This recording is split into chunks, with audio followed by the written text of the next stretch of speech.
big picture as the country gets ready to mark the anniversary of George Floyd's death, if you will. After that happened, the president called this a wake-up call to the nation. Given where things are here in Washington with police reform, has anything actually changed since Mr. Floyd was killed as it relates to policing and black and brown people in this country? Well, let me first say that the president is still very much hopeful that he will be able to sign the George Floyd Justice and Policing Act into law.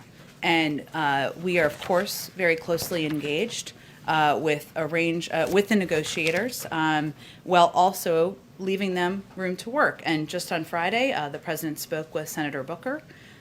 We've also seen that Senator Scott has publicly said that the key for us is to keep making progress, and we're going to keep supporting those efforts. I would say it's hard for me to assess from here, community to community, where we have seen progress made. Certainly, the death of George Floyd, the tragic death of George Floyd, has unfortunately elevated into the public eye, thanks to the reporting from many of you, the need to put reforms into place, the need to rebuild trust in communities, and we're certainly hopeful that that activism, that engagement will help move this legislation across the finish line. On another subject, can you give us a sense of what the meeting with the George Floyd family will look like tomorrow? How many members of the family will participate? Do you expect that to open for coverage? What should we expect? I certainly can. So tomorrow the president is hosting members of the Floyd family here at the White House to mark the anniversary of his tragic killing.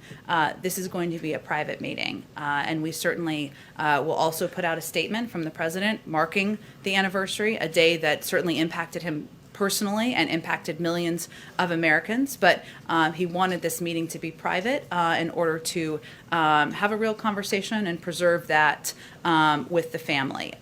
He has a genuine relationship with them, and the courage and grace of this family, and especially his daughter Gianna, has really stuck with the president, as you have seen him talk about Kelly and others many times over the past several months. So he's eager to listen to their perspectives and hear what they have to say during this meeting. In terms of the people who are attending, it is,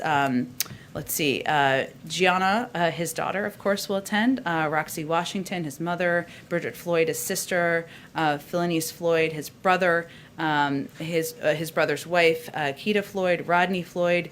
Another brother, Terrence Floyd, another brother, and Brandon Williams, who is George Floyd's nephew. So it will be a full family attending this meeting with the president tomorrow. Obviously, there's a deadline associated that the president asked Congress that will not be met. Yeah. There's also been deadlines related to infrastructure, with Memorial Day wanting to see real progress. Is the president concerned that setting deadlines on some of these key priorities has not been enough of a catalyst to get action? Is that a sign of how he's approaching this not working, or a sign of something else? I mean, these are key deadlines that you've set, and some of them are not being met. Well, first I would say on the American Jobs Plan, our timeline is really our own timeline, and that is that we will be able to assess. We will assess internally as we go into Memorial Day weekend where things stand, what the next steps are, and where we go from here.